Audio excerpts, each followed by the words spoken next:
नमस्कार, आप देख रहे हैं द खबर 9। मैं शिव शर्मा इसमें फर्रुखाबाद में भारतीय किसान यूनियन डिकैत गुट के कार्यालय पर मौजूद है। आप साफ तौर पर देख सकते हो जिला कार्यालय ये बना हुआ है फर्रुखाबाद में। तो भारतीय किसान यूनियन डिकैत गुट का यहाँ पर कार्यालय, और आप हमारे पीछे देख सकते हो तमाम भारतीय किसान यूनियन के वो सदस्यगण व यहाँ पर जिला अध्यक्ष, प्रवक्ता जी, युवा किसान यूनियन के पदाधिकारी साहब में मौजूद हैं। आइए हम इनसे जानकारी हासिल करते हैं कि आज इनकी जो ये समीक्षा बैठक हुई है उसका उद्देश्य क्या है। नमस्कार जी सर। क्या नाम है सर आपका? अरविंद साख, जिला अध्यक्ष फर्रुखाबाद। अच्छा, अरविंद साख जी, आप जिला अध्यक्ष हैं किसान यूनियन के। तो आज सर ये जो समीक्षा बैठक हुई है, आप सभी लोग फर्रुखाबाद के यहाँ पर किसान इकट्ठे हुए हो, क्या उद्देश्य है इसका? इसका उद्देश्य मुख्य ये है कि 6 अक्टूबर को बाबा टिकैत साहब का जन्मदिन है जी। तो हम लोगों को निर्देशन मिला है कि 6 अक्टूबर को लखनऊ गन्ना संस्थान डोलीबाग में मनाया जाएगा। तो उसकी तैयारी के लिए हम लोगों ने ये समीक्षा बैठक की है, और हर महीने की समीक्षा 21 तारीख को समीक्षा बैठक हुआ करती है। ये 25 तारीख को हुई है। चौधरी महेंद्र सिंह टिकैत जो हमारे मसीहा थे किसानों के, उनका जन्मदिन 6 अक्टूबर को है। तो हम लोग फर्रुखाबाद के किसान जो है हजारों की संख्या में 5 तारीख को यहाँ से ट्रेन द्वारा रवाना होंगे लखनऊ के लिए। तो फर्रुखाबाद के ही वहाँ पर किसान जाएंगे या पूरे उत्तर प्रदेश के? पूरे उत्तर प्रदेश का, अन्य प्रदेशों के भी किसान वहाँ पर पहुँचेंगे। All India. आपकी बड़ी मांगे भी होंगी फिर? बिल्कुल, बड़ी मांगे हैं सरकार से। जी, किस प्रकार की मांगे होंगी? मांगे यही है कि सरकार ने पहले 2014 में माननीय प्रधानमंत्री जी ने ये घोषणा की थी कि हमारी सरकार बनेगी तो गन्ने का मूल्य 450 रुपये प्रति क्विंटल करेंगे। जी। आज कम से कम 10-12 साल है, तीसरी बार उनकी सरकार बनने जा रही है और गन्ने का मूल्य अभी 350 से ऊपर नहीं हुआ। जी। तो प्रधानमंत्री झूठ बोल रहे हैं ना। चीनी तो हो गई 50 रुपए से ऊपर। तो वो उद्योगपतियों की है, किसानों की कहाँ? किसानों को तो गन्ना है। जी, किसानों का गन्ना तो आप लोग खुद ही चीनी मिल क्यों नहीं लगवा ले रहे सारे किसान मिलके? अरे भाई, किसान के पास इतना धन कहाँ है? किसान के पास अगर इतना ही धन होता तो फिर क्यों सरकार के आगे हाथ जोड़ते? मोदी जी तो कह रहे हैं हम सबको रोजगार देने के लिए बाध्य हैं। मोदी जी जो कह रहे हैं वो झूठ कह रहे हैं। मैं लगातार देख रहा हूँ लमसम 10 सालों से किसान लगातार संघर्ष ही कर रहे, लगातार मीटिंगें हो रही हैं, लेकिन उनकी कोई भी समस्या का समाधान नहीं हो रहा है। इसकी वजह क्या है? देखिए, सरकार की नीयत में खोट है, तानाशाही रवैया है, इसलिए किसानों की समस्याएं नहीं सुनी जाती हैं। और जब तानाशाह पैदा हो जाते हैं जिस देश में, उसके हालत सभी को मालूम है क्या हो जाती है। हमारे देश का विकास तब होगा जब किसान को उसकी फसल का लाभकारी मूल्य मिलेगा। आज प्रधानमंत्री जी कह रहे हैं कि मैंने एमएसपी लागू कर दी है। जी। एमएसपी मिल किसे रही है ये तो पूछ लें प्रधानमंत्री जी। ये तो आप ही को पता होगी एमएसपी किसको मिल रही, क्योंकि किसान को नहीं मिल रही है ना एमएसपी। किसको मिल रही फिर? आज किसान जो है, आज मध्य प्रदेश में देखिए, मध्य प्रदेश में किसान सोयाबीन को लेकर आंदोलन कर रहा है। हमारे यहाँ अभी जो धान पैदा हुआ, धान पर जो कांटे लगेंगे उसमें किसानों का धान मात्र 10% भी नहीं खरीदा जाएगा। जी। जो 2200-2300 रुपए सरकारी रेट है और बेचारा 1600-1700 रुपए में बेचेगा आड़तियों पर। तो फिर ये जो खेती किसानों ने इस बार धान की फसल जो की है, फिर इसका क्या होगा? इसका जो हर साल होता है वही होगा, और क्या होगा? बेचारा किसान जो है औने पौने दामों में बेचेगा। यही हाल आज मूंगफली का हुआ है। मूंगफली का क्या है? किसानों ने जो 20 25 रुपए 30 रुपए प्रति क्विंटल बेची है। जी। क्या यही सरकारी समर्थन मूल्य है? मूंगफली का किसान क्यों बर्बाद हुआ है? क्योंकि उसे लाभकारी मूल्य नहीं मिला। लेकिन किसान लगातार दिल्ली को घेरने की कोशिश कर रहे हैं और उनकी कोशिश फेल हो जा रही है। अपनी एमएसपी को लेकर के सरकार सुन क्यों रही? मुख्य वजह इसमें है क्या? देखिए, सरकार जो है किसानों की बात सुनना नहीं चाहती। मैं यही चीज लगातार देख रहा हूँ, डिकैत गुट अलग चल रहा है, भानु गुट अलग चल रहा है, किसान गुट अलग चल रहा है। इस प्रकार जब आप गुटों में बटे रहोगे तो आपकी सरकार कैसे मांगे सुनेगी? ये सरकार की है। जब से दिल्ली में आंदोलन हुआ था तो सरकार ने हजारों की संख्या में संगठन बनवा दिए। जी। ये सरकार की देन है। ये सरकार ने संगठन बनवा दी? क्या बात कर रहे हो आप? बिल्कुल, ये सरकार की देन है जो संगठन नए ऊपर से रहे हैं। मतलब सरकार राजनीति कर रही है किसानों के साथ में? बिल्कुल, हाँ, सरकार बहुत बड़ी राजनीति कर रही है। सरकार जो है किसानों को तोड़ने का काम कर रही है।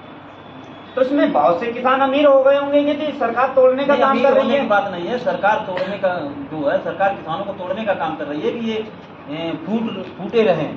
जी।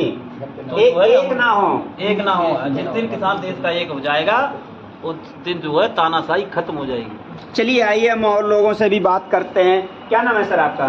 हमारा नाम प्रभा खान मिश्र, जोनल उपाध्यक्ष जी। कानपुर बुंदेलखंड। जी, आज ये जो समीक्षा बैठक आपकी की है, इसका मुख्य उद्देश्य क्या है? ये समीक्षा बैठक मैंने की है, जो संगठन को बढ़ाने का काम हो रहा है और जो हमारे मसीहा टिकैत साहब का, महेंद्र सिंह टिकैत का जन्मदिन है 6 अक्टूबर में, उसकी भी तैयारी चल रही है, इसलिए मैं समीक्षा बैठक बुलाई है। यदि फर्रुखाबाद की बात करें, कोई किसान फर्रुखाबाद में पीड़ित हो रहा है तो आपके गुट के कितने लोग वहां पर समर्थन के लिए पहुंच सकते हैं?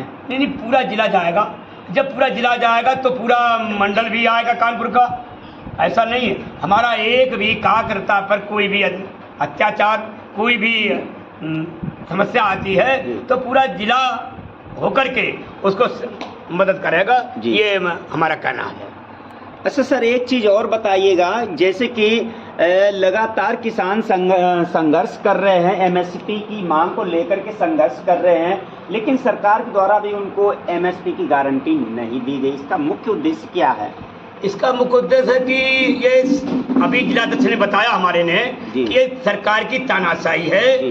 जब ये जो स्वामीनाथन की आयोग की रिपोर्ट को लागू सरकार नहीं करना चाहती है और उनको भारत रत्न दे दिया गया, तो ऐसा भाई क्यों? जब उनकी नीतियों पर नहीं सरकार चल रही है, उनको भारत रत्न क्यों दे दिया गया? ये भाई भारत रत्न नहीं देना चाहिए जब उनकी स्वामीनाथन की रिपोर्ट लागू नहीं कर पा रहे। और हम तो क्या कहते हैं सरकार से, हमारी मांग है टिकैत द्वारा कि किसान आयोग बना दिया जाए। जब तुम्हारी चीज का एक मासिक का मूल्य अगर 1 रुपया है तो मुझे 1 रुपया लेनी पड़ती है। अगर किसान आयोग बन जाएगा तो किसान अपना फसल का समर्थन स्वयं लागू कर लेगा कि हम इतने में देंगे, उतने सरकार लेनी पड़ेगी। हमने कई जगह जनता से भी बात की, हरियाणा, पंजाब, राजस्थान, यूपी और मध्य प्रदेश तक हम घूम के आए, जनता से हमने बात की, किसानों से भी बात की, लेकिन जनता का कहना ये, यदि एमएसपी लागू हो जाती है तो इसमें आम जनता को इसका बहुत ज़्यादा प्रभाव पड़ेगा। क्या वाकई में आम जनता पर इसका प्रभाव पड़ेगा? नहीं, कोई नहीं प्रभाव पड़ेगा। ये जनता को लाभ होगा कि जनता अपना जो फसल है वो कहीं भी बेच सकता है, किसी मंडी में ले जा सकता है और अच्छा मूल्य मिलेगा। अगर ये सरकार को बताने का है, किसान को गुमराह करने का है कि ये माने सरकार के ये लागू हो जाएगा गारंटी, तो ये जनता पे प्रभाव पर कोई प्रभाव नहीं पड़ेगा। ये लागू करें, हर गारंटी मोदी जी दे रहे हैं, लेकिन किसानों को गारंटी नहीं दे रहे कि इतने में हमारी फसल ली जाएगी। चलिए हम और लोगों से भी बात करते हैं। क्या नाम है सर आपका? अजय कटियार, मैं प्रवक्ता और विधिक सलाहकार हूँ जी। जनपद फर्रुखाबाद। बहुत से लोग कह रहे हैं कि किसान संगठन जो हैं वो कांग्रेस के अनुसार कार्य कर रही, क्या ये बात सही है या गलत है? देखिए, संगठन तो किसानों के बहुत से हैं जी, जैसा कि अभी हमारे जिलाध्यक्ष जी ने कहा है, जी। शिक्षक जी ने कहा है कि जब 13 महीने का हमारा आंदोलन था तो 600 प्रायोजित संगठन सरकार ने बनवाए। जी, क्यों बनवाए? कि वो संगठन सरकार का फेवर कर रहे थे, तो हिंदुस्तान की आवाम को ये दिखा सके कि एक मुट्ठी भर संगठन हमारा विरोध कर रहे हैं और बहुत अधिक संगठन हमारा समर्थन कर रहे हैं।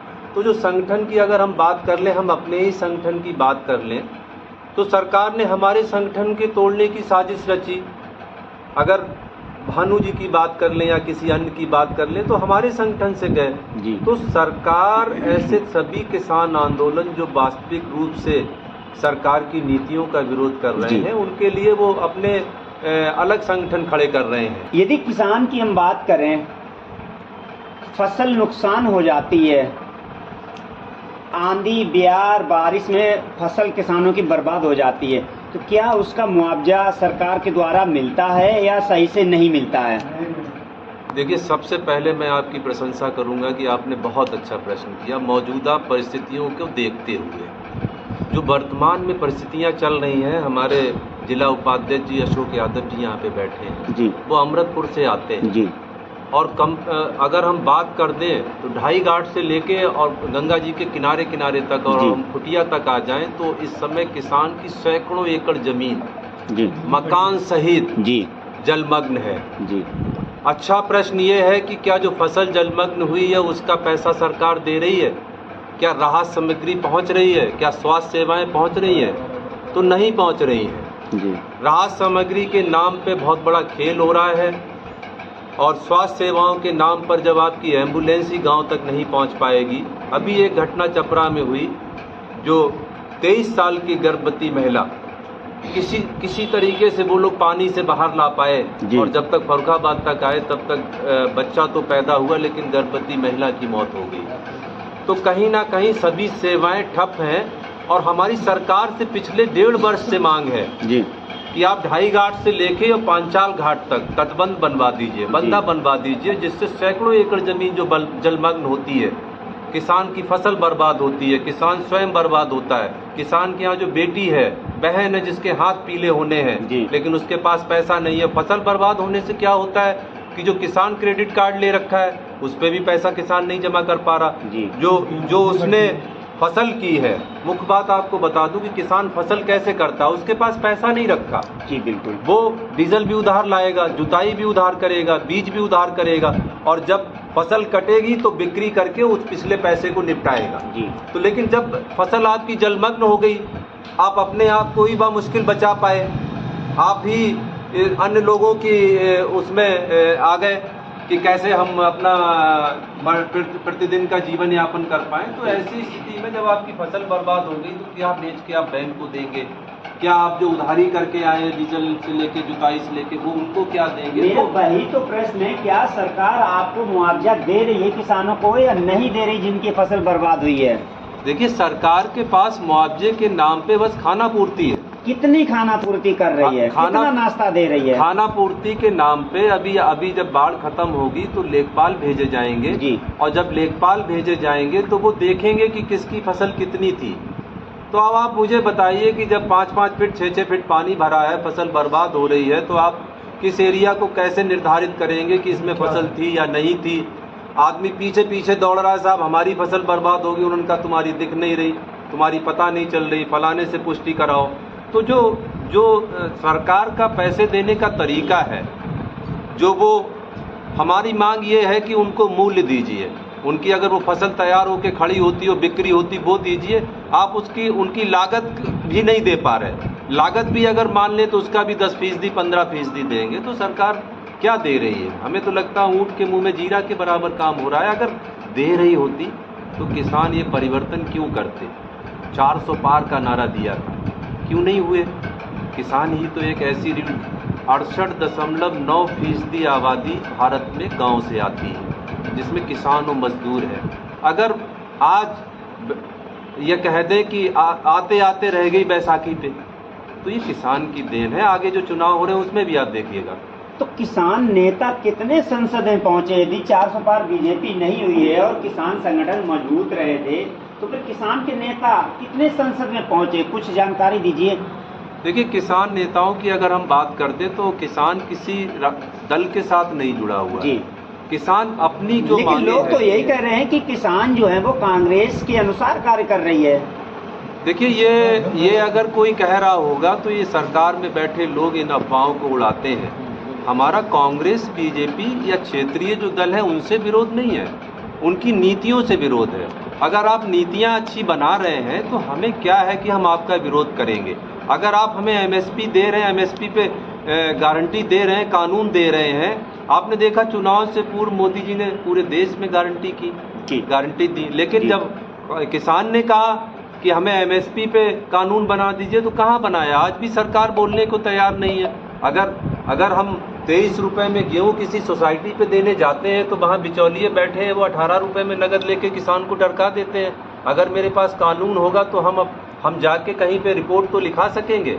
और रह गई बात जहाँ तक एमएसपी लागू करने से देश पे बोझ आने की, बोझ नहीं है देश पे। भाई आप कितना खरीदेंगे? 20%, 30%। उसके बाद इस देश में जो बैठे हैं खरीदने वाले धनाढ्य लोग, जो भंडारण करते हैं, हम उनको भी तो फिर जब कानून बन जाएगा उसी रेट पे देंगे। तो सरकार पे बोझ पड़ने वाला नहीं है, गुमराह करने की साजिश है।